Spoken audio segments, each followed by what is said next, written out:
The 1800s marked a transformative era for Native American tribes inhabiting the Great Plains, a vast region stretching from the Mississippi River to the Rocky Mountains. These tribes, including the Sioux, Cheyenne, and Comanche, lived lives deeply connected to the land, thriving amidst its rugged beauty and harsh realities. Their cultures were rich and diverse, with their social systems, spiritual beliefs, and everyday activities closely tied to the plains. Central to their way of life was the American bison, a symbol of their survival and spirituality. However, the 19th century brought significant challenges, including forced relocations, battles for land, and the impact of European settlers. Despite these difficulties, the Plains tribe's strength and spirit remain clear, creating a lasting legacy that will forever be remembered. Join us on today's episode of Native Journal as we delve into the life, culture, and legacy of these remarkable communities during this pivotal century.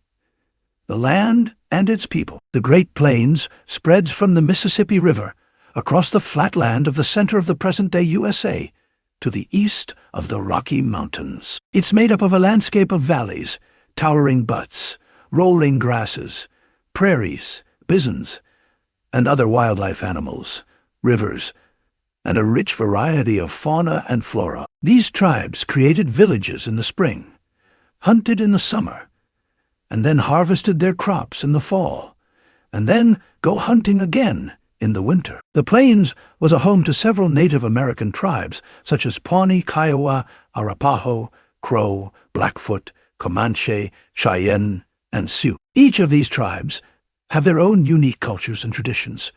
However, they all had one thing in common: the deep connection that they shared with the land. It was this connection that shaped their ways of life, their social structures, as well as their beliefs.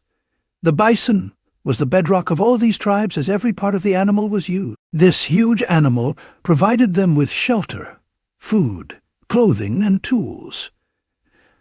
This was why rituals and ceremonies were accompanied to the hunt to honor the animal's spirit, since the bison was the basis of their survival.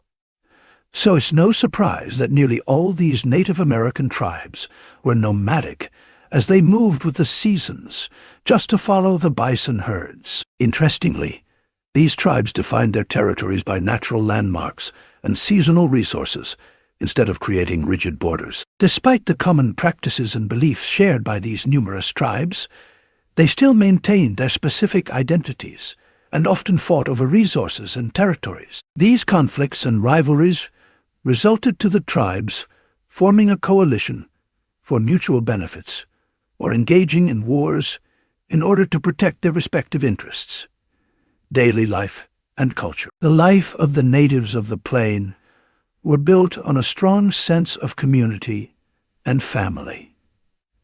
Each member of a family had a specific role to play, and their roles were essential to their tribe's survival. The men were mostly hunters and warriors, with a sole responsibility of providing food for their families and protecting their tribes. The women took care of their homes, crafted clothing, prepared food, and catered for their children. The nomadic natives, who often followed herds of bisons, lived in teepees. Teepees are typically created from buffalo skins and laid on wooden pools. They did not really have to worry about shelters wherever they went, because the structure of these teepees were easy for them to move around and set up anywhere on the plains. The common diet and culture of the natives was the bison. Once a successful hunt had been carried out by the tribe's men, this meant that there would be meat for food, hides for shelter and clothing, tools and weapons made from the bison's bones. The bison meat is dried and preserved for winters or long journeys. This preserved and dried bison meat is known as pemmican, an important source of food for the natives during winter. Apart from hunting, the Plains people practiced limited agriculture by growing sister crops such as corn, squash, and beans. They were also gatherers of wild plants and berries. The elders played the role of storytelling of their ancestors, heroes, and creation myths to pass down knowledge to their younger generation. During ceremonies and social gatherings, the natives sing and dance to songs that are unique to their tribes. Significantly, it helped them to maintain their sense of identity and where they came from. Spirituality and beliefs. The American natives believed that all things had spirits, so they revered every living creature in the sky. They worshipped Wakan Tanka, the great spirit whom they believed had power over everything that exists. These natives also revered the earth as the mother of all spirits. The Plains tribes held ceremonies to honor the earth, sky, water, and fire, to recognize their vital roles in sustaining life. Their deep reverence for nature is reflected in their respective cultures. That was why they lived in harmony with the Great Plains. The natives held on to the belief that some objects were made up of talismanic power. Each tribe had its own set of symbols that held specific meanings and were often used in art, clothing, and ceremonies. One of such objects is the shield. The shield was referred to as the most prized totem of any warrior that was specifically decorated with numerous paintings and feathers. The paintings on the shield were the spirits of animals that they believed to protect the owner. Some natives were known as shamans or wakans. They were the spiritual leaders of the tribes who had the power to heal people and also decided the right time for the men to hunt. They helped to maintain the health and spiritual well-being of their people. To become a shaman or a medicine man, for these plain natives, all your prayers must be answered by the Great Spirit, or you must have the ability to see a sign from him. The plain natives used the vision quest when they needed spiritual help in any area of their lives. The person involved would head to a lonely spot to fast and ask for aid. If he's successful, a spirit being would appear to him in a dream or supernatural vision to give him instructions that would lead to his successful endeavor.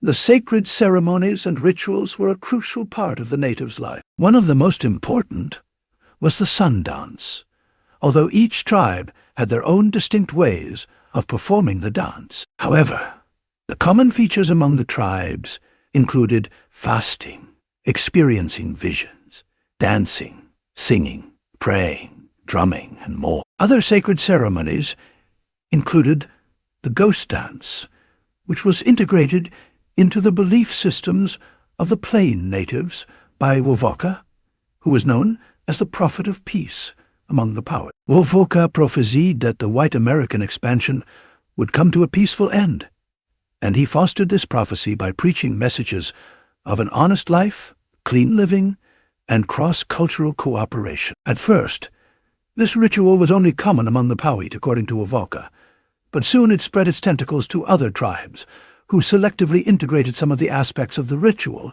to their own belief system. This created a kind of change between the tribe that originated it and the ritual itself. Conflicts and encounters with the Europeans. The 1000 change for the native of profound change for the Native Americans of the Great Plains. This period brought about the arrival of the Europeans, who had also come to settle on the plains. Their settlement on the plains led to conflicts with the native tribes. The Europeans fought the natives over the plains' resources and eventually changed the ways of life of the people of the Great Plains forever. The early interactions between the Native Americans of the plains and the Europeans brought about trade and curiosity between them. The Europeans introduced new items, such as firearms, metal tools, and more that could impact their daily lives to the tribes. The natives also reciprocated by gifting them items that symbolized their rich cultures. According to historians Peter Carroll and David Noble, they described the Native Americans' first encounter with the Europeans as follows. On an otherwise ordinary autumn day, shortly after sunrise, the Arawak inhabitants of the Caribbean islands noticed strange ships sailing on the horizon. much larger than their dugout canoes. As these ships moved closer and closer, they saw strange-looking people with light skins aboard, making odd gestures. The Arawak youths stood at the banks hesitantly, and then some of the braver men began swimming toward the mysterious boat. These strangers offered the Arawak red-colored caps, glass beads, and other curious trifles. In exchange, the Arawak brought parrots, cotton skeins, darts, and other items. Then the strangers drew out swords, which the Arawak, in ignorance, grasped by the blades, cutting themselves. It was a symbolic act, this inadvertent drawing of blood, for the Arawak and the strangers looked at the world from opposite angles, and both were fascinated by what the other was not. The Arawak saw these newcomers with their big ships on their shores as non-humans, because they spoke different languages, dressed differently from them, and apparently had a white color. After Christopher Columbus' first voyage to America, he penned down that they believe very firmly that I, with these ships and people, came from the sky. Other Native American tribes that encountered their first contact with the Europeans also reacted in similar ways. Another encounter of the first contact with the tribes was the Lewis and Clark expedition. It was the first occasion for United States citizens to travel so far by river, and they ended up in the plains. When they returned to their homeland, they provided detailed maps, details about natural resources, and the indigenous populations that they had met. Their reports made it easier for others to follow and lay their claims to the abundance of resources of the plains. 4 years after their expedition returned, traders started moving deep into the Louisiana Territory to exchange goods with Plains tribes. However, their exchange brought about diseases that drastically reduced the Native Americans' population, westward expansion, and its impact. The new settlers saw the prosperity of the untamed beauty of the Great Plains and decided to expand further to the west. This made more Easterners move further to the west. The government then created policies of removal and relocation of the native tribes to free up land for the new settlers.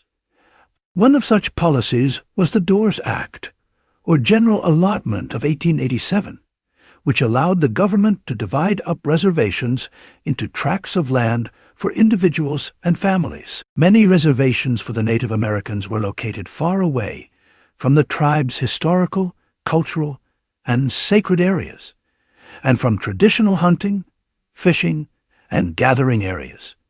They were forced to abandon their culture and rituals. The land that was left over after these reservations were created were regarded as surplus and were open to white Americans to settle. This led to a huge conflicting interest between the newcomers and the native tribe. The U.S. government's policy of manifest destiny justified the Europeans' expansion, but it was at the expense of Native American lands and lives. This resulted in increased violence between the natives and the Europeans. One of such intense wars that took place in the 1800s was the Indian Wars. The Indian Wars started out as a series of battles because the native tribes fought to defend their lands from the European settlers and the military. The most significant Indian Wars took place in 1876. It was known as the Battle of the Little Bighorn. The Lakota Sioux, Northern Cheyenne, and Arapaho tribes combined their forces together to fight with the 7th Cavalry Regiment of the United States. It resulted in the defeat of the United States forces. In order to resolve these conflicts, the United States government negotiated several treaties with Native American tribes. These treaties included land, resources, and protection for the various tribes, but they were often broken or renegotiated during upheavals. One of such was the Treaty of Fort Laramie in 1868. The treaty promised the Lakotas ownership of the Black Hills. The treaty was later violated when gold was discovered in Black Hills. This led to more conflict. In the late 1800s, the government began sending the Native American tribes' children to off-reservation boarding schools. These children were separated from their families and were not allowed to practice their cultural traditions or speak their languages. Some of the first boarding schools were founded by Richard Pratt. He described their purpose in a speech where he said, "A great general has said that the only good Indian is a dead one. In a sense, I agree with the sentiment, but only in this, that all the Indian there is in the race should be dead. Kill the Indian in him and save the man." These schools were built to erase land and cultural ties in order to make these natives more American. The government did this so that they could continue to take indigenous land more easily and accommodate Americans migrating to the West. Despite the overwhelming pressures of the U.S. government, there were numerous Native American tribes that resisted and found ways to preserve their cultural practices in secret or adapted them to the new circumstances. Leaders like Chief Joseph of the Nez Perce and Geronimo of the Apache stood as symbols of resistance. The legacy of this period is a proof of their enduring spirit and will to preserve their cultural heritage and identities. Legacy and modern-day perspectives, despite the immense challenges of the tribes brought by the 1800s, the Native American tribes of the Great Plains have shown remarkable resilience. Their legacy is a remarkable inspiration that still provides a basis for cultural revival and future impacts. They have endured significant hardships, from forced relocations to cultural suppression.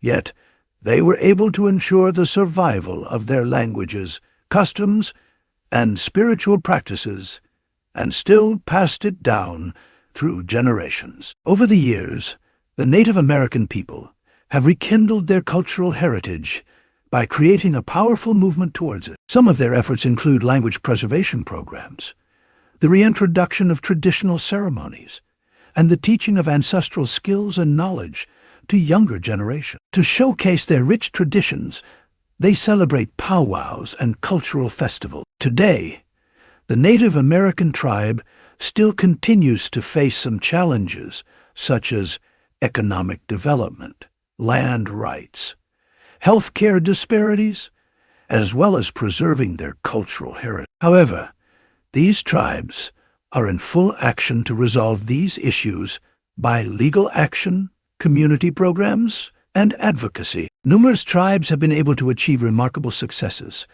such as the creation of tribal businesses and casinos that brings in revenue for their communities. That's not all. Their initiatives also include educational programs and scholarships. These programs and initiatives will help to empower the next generation of Native American leaders in preserving their rich culture and tradition. There are prominent Native American figures such as political leaders, artists, and activists that have continued to bring awareness and advocate for their community. Some of these figures are Deb Haaland, Lauren Goodday, Kay Walking Stick, Quanah Chasing Horse, and Jason Momoa. Deb Haaland was the first Native American U.S. Cabinet Secretary that has helped to raise awareness about the natives. Lauren Goodday is an award-winning artist that started her career at the age of 6. She is renowned for blending old traditions with modern culture. Her art has been featured at some of the nation's most prestigious shows, including the Autry American Indian Arts Marketplace. Kay Walking Stick, popularly known as Cherokee. She is renowned for incorporating various elements into her paintings that are viewed as being uniquely Native American, such as well-known chiefs, warriors, and influential figures. Quanah Chasing Horse is a Native American model and activist from the ancestry of Lakota and Navajo. She is renowned for using her platform to support Native tribes' sovereignty and sustainability. She made headlines at the 2022 Met Gala when she combined contemporary looks with intricate Native jewelry and headpieces and looked spectacular. Jason Momoa is a popular actor that is proud of his Native heritage and talks about it at every opportunity he gets. Jason is a native Hawaiian on his father's side. He is also deeply involved in safeguarding his native land. He was recently involved in helping to protest the development of Mauna Kea, the Hawaii's tallest mountain. Jason also identifies as Pawnee from his grandmother's side. Even after facing hardships for centuries, the Plains tribes have kept a strong sense of community and identity, showing their resilience.